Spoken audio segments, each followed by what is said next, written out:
আজকে আবার সেই জিনিস করেছে।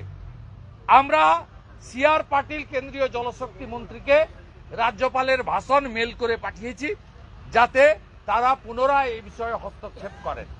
সব মিলিয়ে অন্তঃসার শূন্য, দিশাহীন এবং মাদ্রাসামুখী বাজেট। এই বাজেটে আরো 600 নতুন মাদ্রাসা তৈরি করার কথা বলা হয়েছে, কারণ 7 শেখের মতো আনসারুল বাংলার লোকেরা আবার আসবে, মাদ্রাসা তৈরি হবে, খাজেরি মাদ্রাসা, যেখান থেকে ভারত বিরোধী জঙ্গিবাদ, মৌলবাদ সৃষ্টি করা হবে।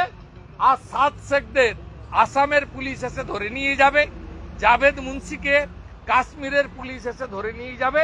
গোটা বাজেট বইতে একটাই উল্লেখযোগ্য ঘোষণা, গোটা রাজ্যপালের ভাষণে একটাই ঘোষণা, 600 নতুন মাদ্রাসা তৈরি করা হবে পশ্চিমবঙ্গে।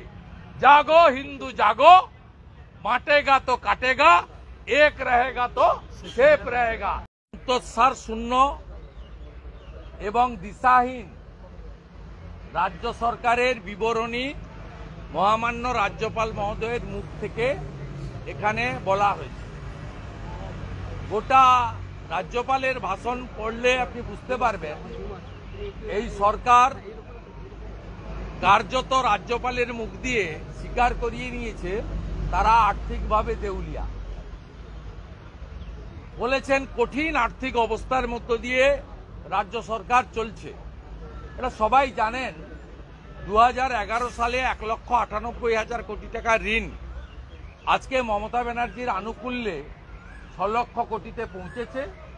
বাম আমলে মাথাপিছু যেখানে 20,000 টাকা ঋণ ছিল, আজকে 59,000 টাকা মাথাপিছু ঋণ নিয়ে পশ্চিমবঙ্গে নবজাতকরা জন্মগ্রহণ করছেন।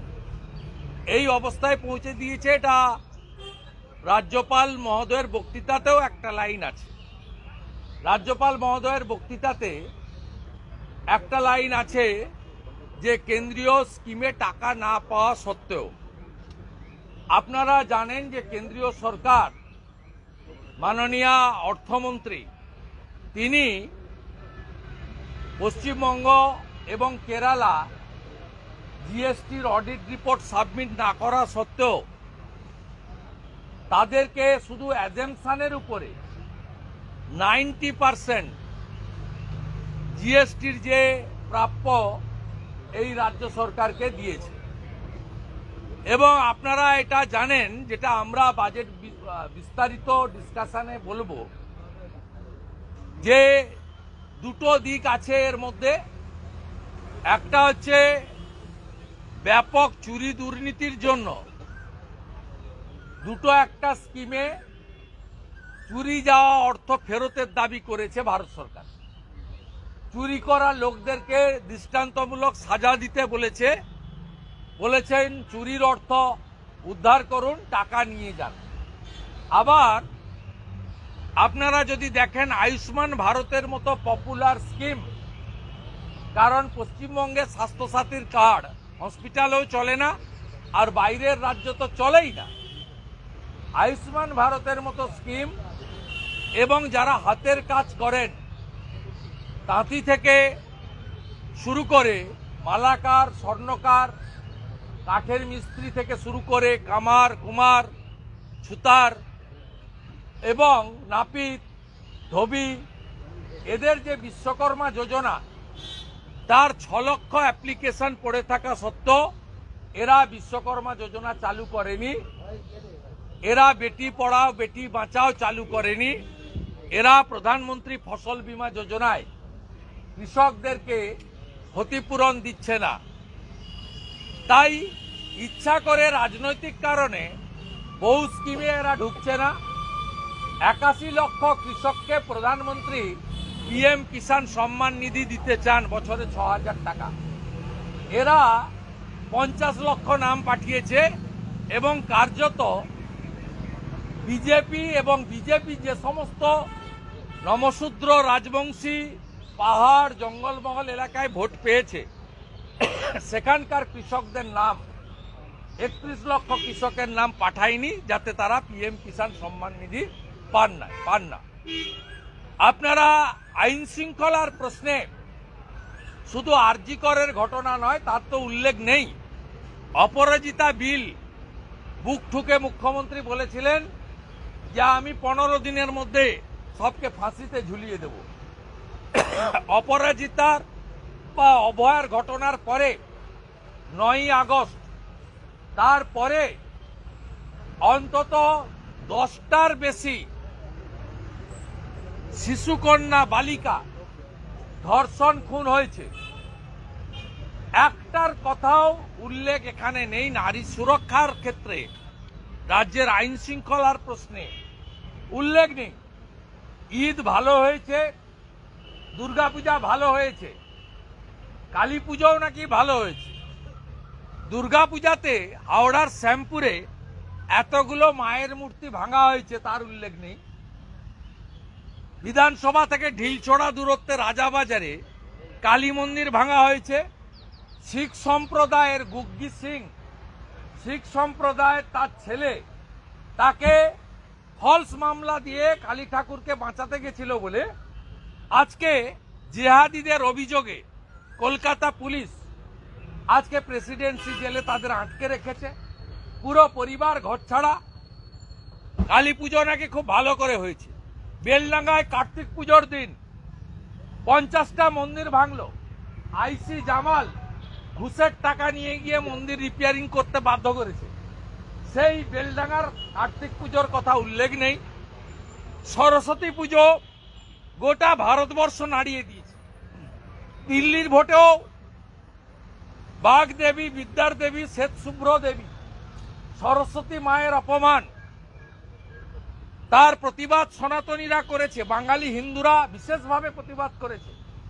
মুখ্যমন্ত্রী যে কলেজে তথা ল পড়েছেন বলে দাবি করেন, তিনি বারের মেম্বার, তিনি সেই কলেজে একজন জয়েন্ট সিপি আর একজন ডিসি সঙ্গে 200 police including lady constable RAB দিয়ে দুর্গ বানিয়ে মা সরস্বতীর আরাধনা হলো, তার উল্লেখ নেই।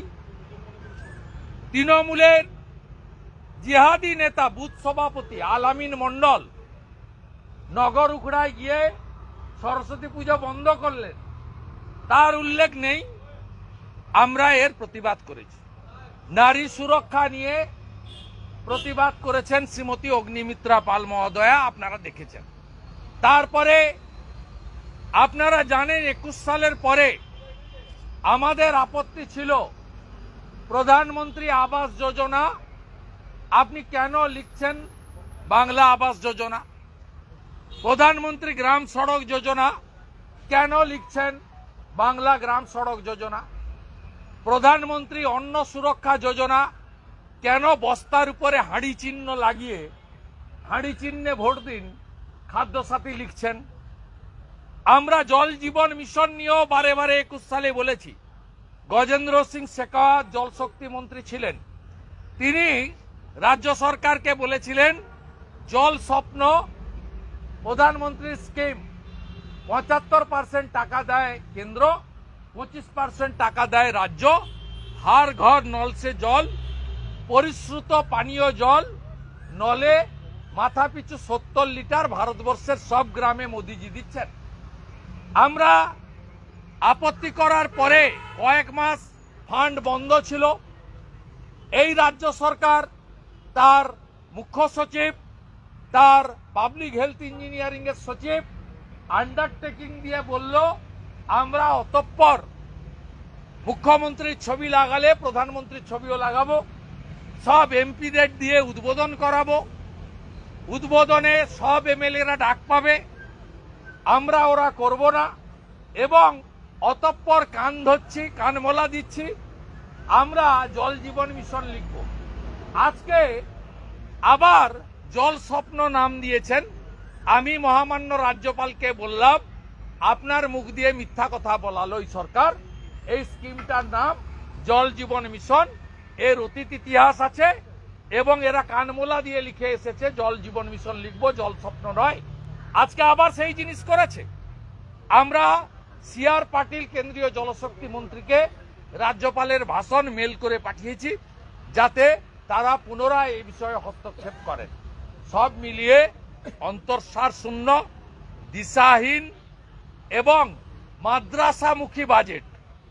এই বাজেটে আরো 600 নতুন মাদ্রাসা তৈরি করার কথা বলা হয়েছে, কারণ 7 শেখের মতো আনসারুল বাংলার লোকেরা আবার আসবে, মাদ্রাসা তৈরি হবে, খাজেরি মাদ্রাসা, যেখান থেকে ভারত বিরোধী জঙ্গিবাদ, মৌলবাদ সৃষ্টি করা হবে। আর 7 শেখদের আসামের পুলিশ এসে ধরে নিয়ে যাবে, জাভেদ মুন্সিকে কাশ্মীরের পুলিশ এসে ধরে নিয়ে যাবে। গোটা বাজেট বইতে একটাই উল্লেখযোগ্য ঘোষণা, গোটা রাজ্যপালের ভাষণে একটাই ঘোষণা, 600 নতুন মাদ্রাসা তৈরি করা হবে পশ্চিমবঙ্গে। জাগো হিন্দু জাগো, बांटेगा तो काटेगा, एक रहेगा तो सेफ रहेगा।